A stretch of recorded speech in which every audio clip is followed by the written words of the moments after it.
कार्यक्रम करण्यासाठी म्हणून वेळोवेळी का जागृती करण्यासाठी नियम लावून दिलेले आहेत. त्याच्या पाठीमागे काहीतरी उद्देश असावा. म्हणजे आपल्या साध्या सोप्या भाषेमध्ये जसं आपण दररोज शरीराला स्नान करतो कशासाठी, स्वच्छ राहण्यासाठी. दररोज केलंच पाहिजे. आपण 8 दिवसांनी केलं तरी बरेचसे माणसं आंघोळ केली आता फार मस्त हलकं वाटायला, चांगलं वाटायला आंघोळ केलं. तसं वेळोवेळी जसं शरीराला स्वच्छ ठेवतो तसं मनाला सुद्धा स्वच्छ ठेवण्यासाठी वेळोवेळी त्या गुरुचं नुसतं पूजन केलं नाही. त्याचं स्मरण करणं म्हणजे पूजा. महाराज सांगतात, हा हो पुजारी तत्वची गुरुदेव के आदेश. कशाची पुजारी आहोत? तत्वाची पुजारी. कोणत्या तत्वाचे? गुरुदेवाने जो आम्हाला आदेश दिला त्या आदेशाची आम्ही पुजारी.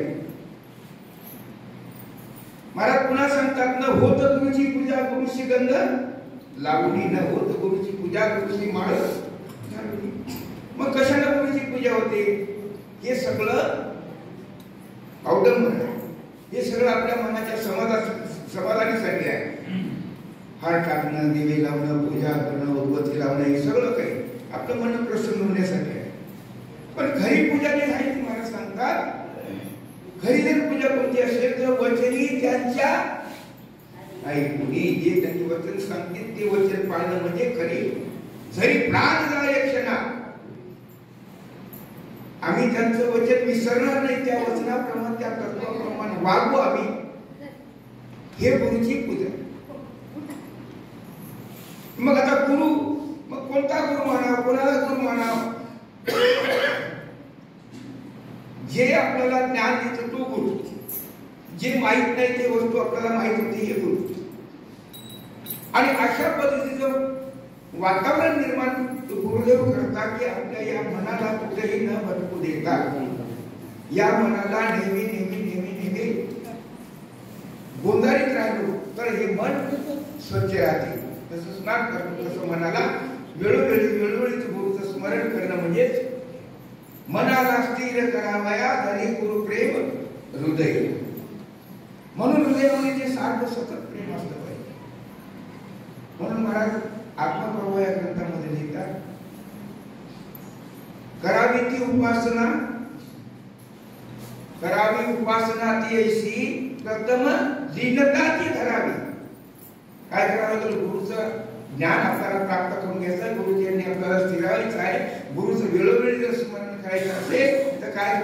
प्रथम लीनताची धरावी आणि गुरु वाक्य हृदयी साठवून घ्यावे. जे सांगितलेलं वचन असेल गुरुचं. आम्ही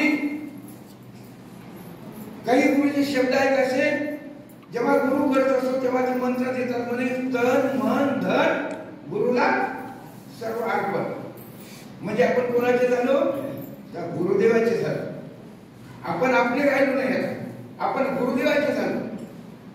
हे जर दिलेलं वाक्य जर आपण पाळलं, गुरुदेवाचे झाले म्हणजे त्याच्या सोबत व्हायचं आहे की नाही?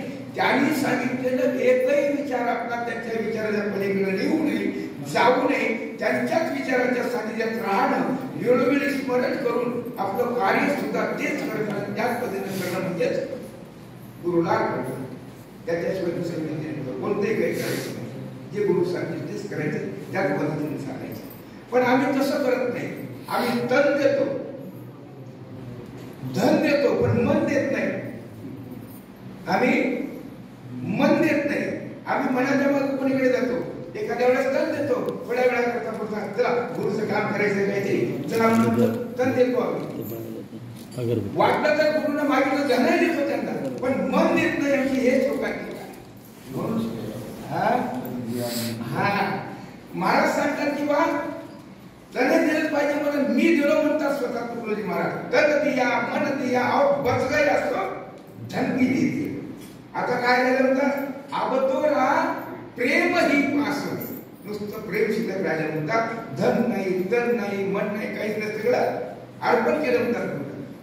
ते जर आपण केलो वेळोवेळी आपण नुसतं गुरुची पूजा करून जर मोकळे झालो, आपण गेलो, आम्ही गुरुपौर्णिमेला गेलो, गुरुपौर्णिमेला गेलो, पण घेऊन काय आलो याचा काही हिशोब नाही आपल्याकडे, म्हणून ते आपल्याकडे हिशोब असला पाहिजे. आपण दर पौर्णिमेला आपल्याला एकदाच काहीतरी आपलं सगळं धन धन मन तन काही देता नाही आलं, एकदा धन द्या, एकदा तन द्या आणि पुन्हा मन द्या.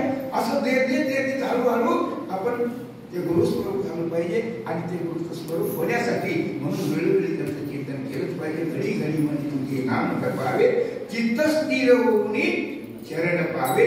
यासाठी आपल्याला वेळोवेळी ही गुरुपौर्णिमा करावं लागते. त्याला म्हणतात उजळणी. आणि म्हणून ती उजळणी करण्यासाठी आपल्याला आपल्या भागामध्ये आदरणीय चैतन्य बाबा या ठिकाणी येऊन त्यांनी तुम्हाला आम्हाला वेळोवेळी या सत्संगाचा जो योग आणतात, त्याच्या निमित्ताने हा सत्संगाचा योग येतो. नसता चैतन्य बाबा या ठिकाणी नसते, यांनी हे मांडलं नसतं.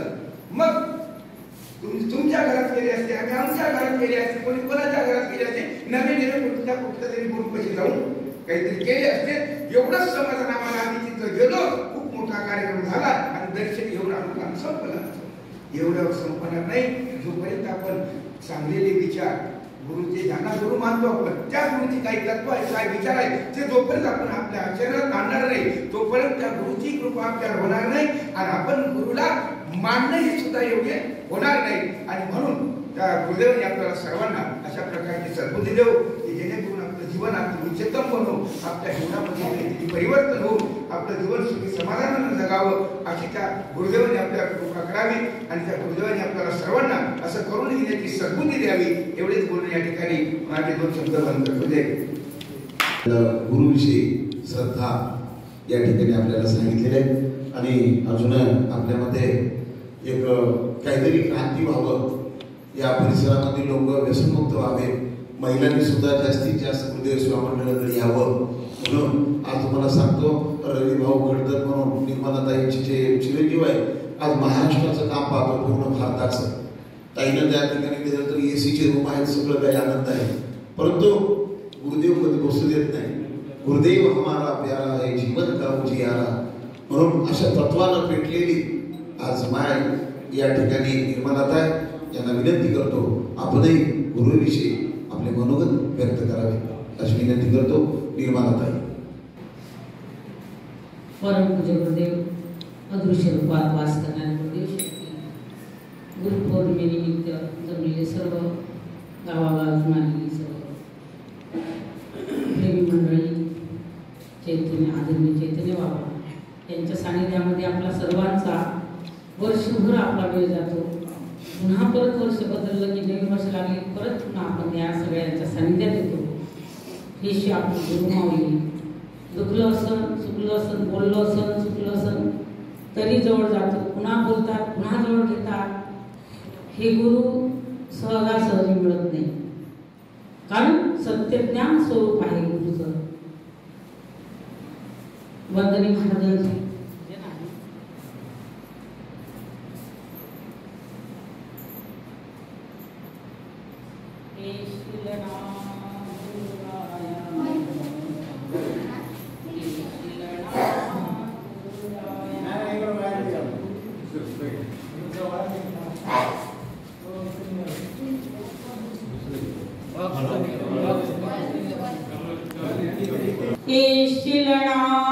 गुरुराया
रूपची तुझ अरपी नाही काया येशील ना गुरुराया म्हणिया येशील ना गुरुराया लक्ष ठेवूनी बोध वचन तव मग वळवी नाही काया गुरुराया गुरुराया लक्ष ठेवूनी बोध वचन तव मग वळवी नाही काया येशील ना गुरुराया म्हणिया येशील ना गुरुराया येशील ना गुरुराया म्हणिया येशील ना गुरुराया.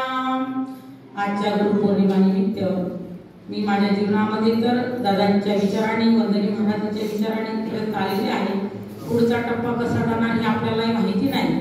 तरी पण आजचा माझ्या अंतकरणातला एक भाव आहे की संकल्प व्हावा.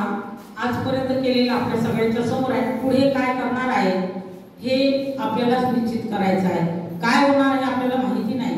पण जसं जसं आपल्या जीवनामध्ये एक एक दिवस कमी होत चालला तसं तसं आपल्या जीवनाला अर्थता लागली पाहिजे. जे गुरुनं सांगितलेला संदेश त्यांनी सांगितलेलं कार्य हे आम्हाला तन मन धनाने अंतकरणपूर्वक हे करता आलं पाहिजे. कारण हृदयाच्या आनंद आपल्याला घेतलेला आहे आणि तो आता आपल्याला सोडणार नाही. म्हणजे तो आहे, सोडायचं कुठे नाही, तो आपल्यातच आहे. म्हणून त्याचा अनुभव घ्यायचा असेल तर आपल्याला सामुदायिक पद्धतीनं ध्यान प्रार्थना म्हणा की व्यक्ती तुम्हाला ध्यान करून त्याला अनुभवायचं आहे. ते अनुभवण्यासाठी शुद्ध ज्ञान तत्वाची आहे, अनुभव यांचे. गुरु नाही हाडामासाचा, गुरु हाडामासाचा नाही. गुरु शिष्य एका स्थळीचे, भिन्न नाही तर पाहता मूळचे. सुख संवाद चालती भिन्नत्वाचे, रंग रंगणी आणावया. हे जयाचे अनुभव आले, त्यांचे जन्म मरण दुःख संपले. आत्मस्वरूप मूळचे भले, ओळखले म्हणून या. हे सुंदर आहे. वेळ खूप झालेला आहे. असो हे सर्व करण्याची शक्ती बुद्धी गुरुने आम्हा सर्वांना देव. आमच्या अंतकरणामध्ये जो भाव आहे आम्हाला तो शेवट करायचा आहे. त्या पद्धतीची आम्हाला प्रेरणा देव अशी गुरुदेवची प्रार्थना करते. माझे दोन शब्द गुरुदेवची अर्पण करते. जय गुरु. या ठिकाणी आदरणीय परमेश्वरजी इंगळे दादा, डॉक्टर बादसाहेब बोललेले, गणपतराव गुरुजी, कायकवाड साहेब, सुभाषजी पंतमवाड, गंगाप्रसादजी जामदारी, रघुराव गुरुजी आणि पांचवाड गुरुजी असे बोलणाऱ्या 10-12 जणांची यादी आहे. आणि आता 2 वाजले ही इच्छा आहे. आणि त्यांचे नित्यानंद स्वामी गुरु आणि कितीतरी गुरु रागावले तरी चैतन्य बाबा भेटायला जात होते. आपण बघितलेले सर्वजण किती शिवाय देत होते, थांब धोरण, तरी अजून बाबा जवळ जात होते. हे गुरु शिष्याचं प्रेम असते. बाबा काही जण म्हणतात लय भांडखोर आहे, महाराजला राग आहे आणि पण जिव्हाळा आहे. जसं नारळ वरून ठणक दिसते आणि मधून जे गोडवा असते त्या नारळ खाण्याचा, तसे चैतन्य बाबा आहे. महाराज की जय, वैराग्य मूर्ती गाडगे बाबा की जय. सर्व गुरुवर्यांना मित्र तुम्हाला सांगतो, ज्या ठिकाणी छत्रपती शिवाजी महाराजांनी हिंदवी स्वराज्य निर्माण केले, गाडगे बाबा की जय. शिवाजी महाराजांनी हिंदवी स्वराज्य निर्माण केलं. त्यांच्या 1630 मध्ये जन्म झाला आणि 1680 मध्ये आपल्याला निघून गेले. तर 50 वर्षाच्या काळामध्ये 361 किल्ले जिंकले बांधले. राज की जय. 361 किल्ले जिंकले बांधले. एवढा मोठा महात्मा छत्रपती शिवाजी महाराज तुकाराम महाराजांच्या कीर्तनाला जाऊन बसत होते, ज्ञानार्जन घेत होते. तुकाराम महाराज हे छत्रपती शिवाजी महाराजांचे गुरु आहेत. स्वामी विवेकानंद परमहंसांच्या सानिध्यात गेले. तुकाराम दादा गीताचार्य तुकडोजी महाराजांच्या सानिध्यात गेले. आणि अशी गुरु परंपरा आहे. आणि आज चैतन्य बाबा येरालिंग स्वामी महाराज आणि नित्यानंद स्वामींच्या सानिध्यात गेले आणि इकडे तुकाराम दादा गुरु लाभले. म्हणून कुठेतरी गुरुचा मार्ग असतो, त्या मार्गानेच हे चालत असते. म्हणून नित्यानं या ठिकाणी वैराग्यमूर्ती चैतन्य बाबांचं या ठिकाणी आज आपल्या गुरुच्या ठिकाणी आपले दैवत आहेत असं त्या दैवतांना आपण या ठिकाणी पूजन करण्यासाठी, त्यांना नमन करण्यासाठी आम्हाला जे बाबा तुम्ही प्रकाश दिला आणि त्या प्रकाशात आम्हाला आज आमचं जीवन आनंदित झालंय, प्रफुल्लित झालंय. हे त्याचं आमचं काहीतरी ऋण आहे आणि तुमच्या मार्गावर आम्ही चालत आहोत. म्हणून आज तुम्हाला एक छोटीशी या ठिकाणी आहे रूपी आणि आपल्या आदरणीय भीमराव पाटील, नामदेव पाटील आणि दिगंबररावजी या सर्वांनी छोटासा कार्यक्रम, मोठा कार्यक्रम करायचा, किती तडजोड करावं लागते. 4-5 दिवसापासून सगळं जमाव आणि गुरुपौर्णिमा या सगळ्यांच्या मनात कुठंतरी गुरुविषयी आस्था, प्रेम, या ठिकाणी जिव्हाळा, स्नेह, आपुलकी सदोदित राहू अशी त्या गुरुदेवाच्या चरणी प्रार्थना करतो.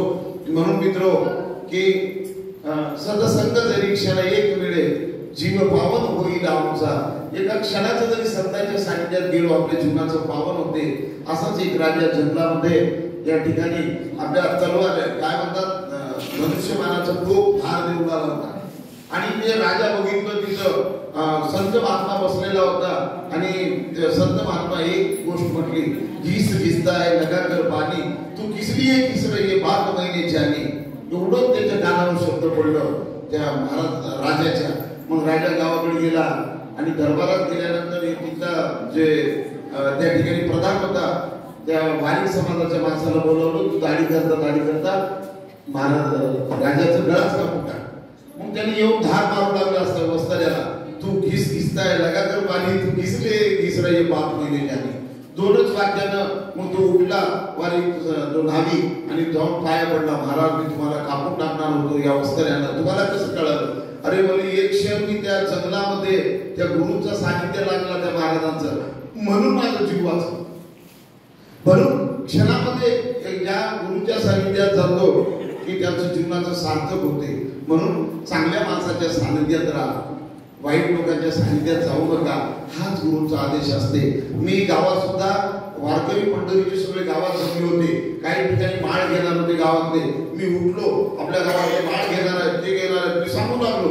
चैतन्य बाबांनी पकडलं माझा हात. मी म्हणले तुमचं कसं? काही नाही बाबा म्हणले, मी चहा पित नाही, मी दारू पित नाही, हे खाता म्हणले. काय बाबा? थोडं आलं म्हणून कधीतरी 15 दिवसाला मटण खातो. तुमचं अगोदर सांगा म्हणजे तेवढ्या पब्लिक मध्ये उठून माळ टाकून दिली.